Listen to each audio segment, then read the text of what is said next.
നമസ്കാരം. നമസ്കാരം. ബഡ്ജറ്റ് എല്ലാം ഇങ്ങനെ കേരളത്തിന്റെ പ്രതീക്ഷകളെല്ലാം പങ്കുവെച്ചുകൊണ്ട് ബഡ്ജറ്റുകളൊക്കെ ഇങ്ങനെ കടന്നു വന്നിരിക്കുകയാണ്. എന്താണ് കത്തോലിക്ക കോൺഗ്രസിന് അതിന് പറയാനുള്ളത് ബഡ്ജറ്റിനെ കുറിച്ച്? ബഡ്ജറ്റിനെ കുറിച്ച് പറയാനുള്ളത്, ഒന്നാമത് ബഡ്ജറ്റ് അവകാശപ്പെടുന്ന കാര്യങ്ങൾ വസ്തുതാപരമല്ല എന്നുള്ളതാണ്. കേരളത്തിന്റെ സാമ്പത്തിക നില വളരെ മെച്ചപ്പെട്ടു എന്ന് തുടക്കത്തിൽ തന്നെ ബാലഗോപാൽ അവകാശപ്പെട്ടിരിക്കുകയാണ്. അങ്ങനെ സാമ്പത്തിക നില മെച്ചപ്പെട്ടെങ്കിൽ ആദ്യം ചെയ്യേണ്ടിയിരുന്നത് ന്യൂനപക്ഷ സ്കോളർഷിപ്പിന്റെ പ്ലാൻ ഫണ്ട് കഴിഞ്ഞ തവണ അനുവദിച്ചിരുന്നത് വെട്ടിക്കുറച്ചത് പുനഃസ്ഥാപിക്കുക എന്നുള്ളതായിരുന്നു. അപ്പൊ ന്യൂനപക്ഷ സ്കോളർഷിപ്പിന്റെ തുക വെട്ടിക്കുറച്ചത് പുനഃസ്ഥാപിക്കാതെ ഇനി ഇത് സാമ്പത്തിക നില മെച്ചപ്പെട്ടു എന്ന് പറയുന്നത് ആ ഒറ്റ വാചകം തന്നെ നമുക്കറിയാം അടിസ്ഥാനരഹിതമാണെന്ന് നമുക്ക് മനസ്സിലാവും. പിന്നെ പുതിയ നികുതികൾ ഏർപ്പെടുത്തിയിരിക്കുന്നത് സാമാന്യ യുക്തിക്ക് നിരക്കുന്ന തരത്തിലുള്ള നികുതികളൊന്നുമല്ല. ഭൂനികുതി 50% കൂട്ടിയിരിക്കുന്നത്. അതുപോലെ തന്നെ വാഹന നികുതി, കോടതി ഫീസുകൾ എല്ലാം വർദ്ധിപ്പിച്ചിരിക്കുകയാണ്. അപ്പൊ ശരിക്കും സാമ്പത്തിക നില മെച്ചപ്പെട്ട ഒരു സർക്കാരാണെങ്കിൽ ഇത് ചെയ്യേണ്ടിയിരുന്നില്ല. മറ്റൊന്ന് കിഫ്ബി സംബന്ധിച്ചാണ്. കിഫ്ബി റവന്യൂ മോഡിലേക്ക് കൊണ്ടുവരും എന്ന് പറഞ്ഞു. കിഫ്ബി എങ്ങനെ റവന്യൂ മോഡിലേക്ക് കൊണ്ടുവരും എന്നുള്ള ചോദ്യം അല്ലെങ്കിൽ അതിനുള്ള ഒരു ഉത്തരം അദ്ദേഹം പറഞ്ഞില്ല. അപ്പോഴാണ് അന്തരീക്ഷത്തിൽ നമ്മൾ ഈ ദിവസങ്ങളെ കേൾക്കുന്ന ഒരു കാര്യമുണ്ട്, കിഫ്ബി വഴി നിർമ്മിച്ച റോഡുകൾക്ക് അതുപോലെ തന്നെ ചില പാലങ്ങൾക്കും ടോൾ ഏർപ്പെടുത്തുക എന്നുള്ളത്. അപ്പൊ തീർച്ചയായും ജനങ്ങളുടെ മേൽ പുതിയ ഒരു ഭാരം അടിച്ചേൽപ്പിക്കാൻ പോവുകയാണ് എന്നാണ് നമ്മൾ ഇതുകൊണ്ട് മനസ്സിലാക്കേണ്ടത്. അതുകൊണ്ട് തന്നെ ഈ ബഡ്ജറ്റിനെ സംബന്ധിച്ചിടത്തോളം അല്പം പോലും ശാസ്ത്രീയമായ സമീപനം എടുത്തിട്ടുള്ള ഒരു ബഡ്ജറ്റ് അല്ല ഇത്. ഇവിടെ ചില മേഖലകളിൽ കുറവ് വരുത്തി കഴിഞ്ഞപ്പോൾ, അതായത് ഈ സാമ്പത്തിക നില മെച്ചപ്പെട്ടു എന്ന് പറഞ്ഞു, അതേപോലെ തന്നെ പ്ലാൻ സൈസ് കുറയ്ക്കുകയും ചെയ്തു. അപ്പോൾ സാമ്പത്തിക നില മെച്ചപ്പെട്ടെങ്കിൽ പ്ലാൻ സൈസ് കുറയ്ക്കേണ്ട ആവശ്യവുമില്ല. പ്ലാൻ സൈസ് മൊത്തത്തിൽ കുറയാന്ന് വെച്ച് കഴിഞ്ഞാൽ വികസനവുമായി ബന്ധപ്പെട്ട കാര്യങ്ങൾക്കുള്ള തുകകൾ കിട്ടുന്നില്ല എന്നുള്ളതാണ്. പിന്നെ പല മേഖലകൾക്കും കുറെ തുകകൾ ഇങ്ങനെ അനുവദിച്ചിട്ടുണ്ട്. അതില് KSRTC പോലെ ഒന്ന് രണ്ട് കാര്യങ്ങളിൽ എടുത്തു പറയുന്നുണ്ടെങ്കിലും ഈ 10 വർഷം മുമ്പ് ഇപ്പോഴും ഈ ഉമ്മൻചാണ്ടിയുടെ സർക്കാരുമായിട്ടുള്ള താരതമ്യത്തിന്റെ യുക്തി എനിക്ക് മനസ്സിലാകുന്നില്ല. കാരണം ഉമ്മൻചാണ്ടി സർക്കാർ പോയി, ഒന്നാം പിണറായി സർക്കാർ വന്നു, രണ്ടാം പിണറായി സർക്കാർ തീരാൻ പോവാണ്. അപ്പൊ പിന്നെ എന്തിനാണ് ഈ ഉമ്മൻചാണ്ടിയുമായിട്ട് കമ്പയർ ചെയ്യുന്നത്?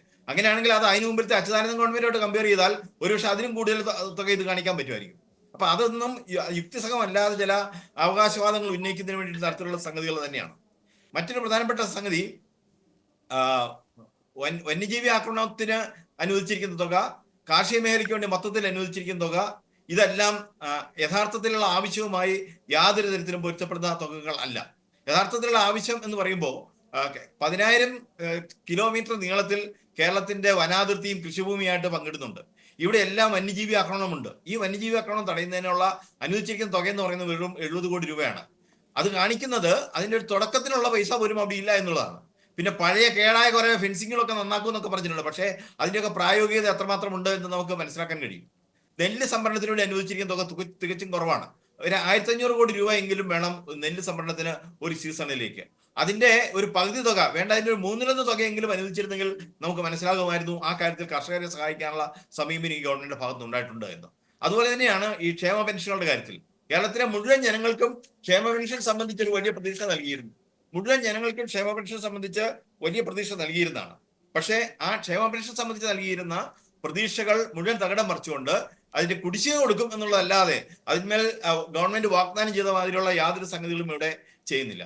അപ്പൊ മൊത്തത്തിൽ നമ്മൾ നോക്കുമ്പോൾ ഓരോ മേഖലകളെടുത്ത് പരിശോധിച്ചാൽ നമുക്ക് കണക്കാക്കാൻ പറ്റും, കേരളത്തിന്റെ വികസനത്തെ ഇത് കാര്യമായിട്ട് സഹായിക്കുന്ന ഒരു കാര്യമൊന്നുമല്ല.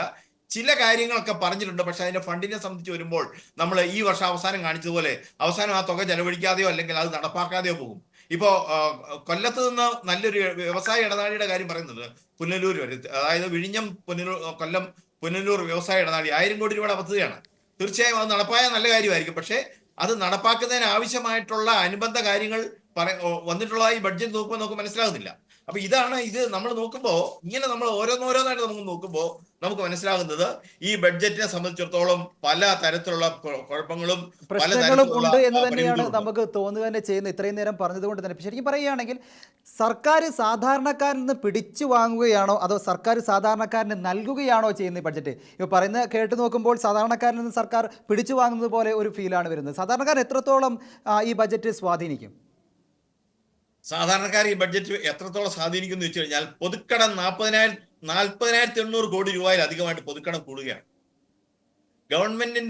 ഈ ഗവൺമെന്റ് കഴിഞ്ഞ ഒരു വർഷം തന്നെ 1,03,000 രൂപ കടമെടുത്തു കഴിഞ്ഞു. 1,03,000 രൂപ ഒറ്റ വർഷം കൊണ്ട് കടമെടുത്തു കഴിഞ്ഞു. ഉമ്മൻചാണ്ടിയുമായിട്ട് കമ്പയർ ചെയ്യുമ്പോൾ ഉമ്മൻചാണ്ടി സർക്കാർ ഭരണത്തിൽ നിന്ന് ഇറങ്ങിപ്പോകുമ്പോൾ കേരളത്തിന്റെ ആകെ പൊതുക്കടം എന്ന് പറയുന്നത് വെറും 1.5 ലക്ഷം കോടി രൂപയായിരുന്നു. ഇത് കഴിഞ്ഞ ഒരു വർഷം തന്നെ 1,03,000 കോടി രൂപയുടെ പൊതുക്കടം എടുത്തിരിക്കുന്നു. എന്ന് വെച്ച് കഴിഞ്ഞാൽ കേരളത്തിന്റെ വികസനത്തിന് വേണ്ടി നൽകാനുള്ള പൈസ എന്ന് പറയുന്നത് കേരളത്തിന് ഉണ്ടാക്കാൻ കഴിയുന്ന വരുമാനം മുഴുവനും ഈ കടം തിരിച്ചടയ്ക്കുന്നതിനും അതുപോലെ തന്നെ അതിനെ പലിശ അടയ്ക്കുന്നതിന് വേണ്ടി വിനിയോഗിക്കേണ്ടി വരും. ആ ഒരു അവസ്ഥയാണ് ഇനി വരാൻ പോകുന്ന അടുത്ത വർഷങ്ങളിൽ വരാൻ പോകുന്നത്.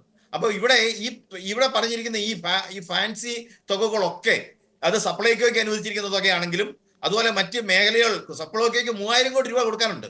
സപ്ലൈകോയിലെ സാധനങ്ങൾ വന്നെങ്കിലാണ് സാധാരണക്കാരുടെ വീട്ടിലേക്ക് അവന് കുറഞ്ഞ ചെലവിൽ ചെന്ന് സാധനം മേടിക്കാൻ പറ്റുന്നത്. അപ്പൊ സപ്ലൈകോയുടെ കടം പോലും വീട്ടാൻ പറ്റുന്നില്ല. ഇവിടെ ഈ സർക്കാരിന് വേണ്ടി വികസന പ്രവർത്തനങ്ങൾ നടത്തിയിട്ടുള്ള ആളുകളുടെ കടം വീട്ടാനായിട്ട് സർക്കാരിന് കഴിയുന്നില്ല. അപ്പോൾ വരാൻ പോകുന്ന നാളുകളിൽ വികസന പ്രവർത്തനങ്ങൾ മുരടിക്കുമെന്നും ജനക്ഷേമകരമായ കാര്യങ്ങൾ വളരെ മന്ദഗതിയിലേക്കാകുമെന്നും ഈ ബജറ്റിൽ പറഞ്ഞിരിക്കുന്ന കാര്യങ്ങളിൽ പലതും നടക്കാൻ പോകുന്നില്ല എന്നുള്ള യാഥാർത്ഥ്യത്തിലേക്ക് നിൽക്കുമ്പോൾ ഈ ജനങ്ങളെ ഇന്ന് പിടിച്ചു പറിക്കുകയാണ്. ഇപ്പോൾ നമുക്കറിയാമല്ലോ, നമുക്ക് ബസ്സിൽ യാത്ര ചെയ്യാതിരിക്കാൻ പറ്റില്ല. നമ്മളെ സംബന്ധിച്ചിടത്തോളം ഭൂമിയുടെ കരമടക്കാതെ ജീവിക്കാൻ നമുക്ക് സാധിക്കില്ല. അതുപോലെ അത്യാവശ്യം കോടതി കാര്യങ്ങൾക്ക് വാഹനത്തിന്റെ ഇതെല്ലാം സാധാരണ ജനങ്ങൾ ഉപയോഗിക്കുന്ന ഇതിനെല്ലാം അങ്ങോട്ട് വില കണ്ടവനമായിട്ട് അങ്ങോട്ട് കൂട്ടിയിരിക്കുകയാണ്. അപ്പോൾ ഇത് ഒരു തരത്തിൽ കഴിഞ്ഞ വർഷങ്ങളിൽ പിടിച്ചു പറിച്ചതിൽ പോരാത്തത്, കഴിഞ്ഞ വർഷം ഇതുപോലെ പിടിച്ചുപറി ഉണ്ടായിരുന്നു. ഓർക്കണം, കഴിഞ്ഞ ബഡ്ജറ്റിൽ നമ്മുടെ മുഴുവൻ ഫീസുകളും വളരെ അധികമായിട്ട് കൂട്ടി.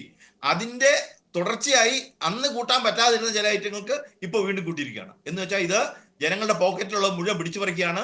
ജനങ്ങളുടെ പോക്കറ്റിൽ പണം ഉണ്ടെങ്കിൽ മാത്രമേ പർച്ചേസിങ് നടക്കുകയുള്ളൂ, അല്ലെങ്കിൽ ഉൽപ്പന്നങ്ങൾ വാങ്ങുക നടക്കുകയുള്ളൂ. പർച്ചേസിങ് നടന്നെങ്കിൽ മാത്രമേ ഈ ഉൽപ്പാദനം വർദ്ധിക്കുകയുള്ളൂ. എങ്കിൽ മാത്രമേ ഗവൺമെന്റിന് GST ഇനത്തിലും മറ്റു തരത്തിലും വരുമാനം കിട്ടുകയുള്ളൂ.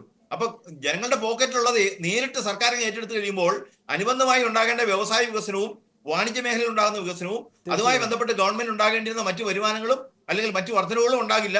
അപ്പൊ സ്വാഭാവികമായും ഇത് മുരടിപ്പ്, വാണിജ്യ രംഗത്തെ മുരടിപ്പിന് അതുപോലെ തന്നെ കാർഷിക മേഖലയിലെ വലിയ ഘടകത്തിലേക്ക് നമ്മൾ മാറുകയും ചെയ്യും.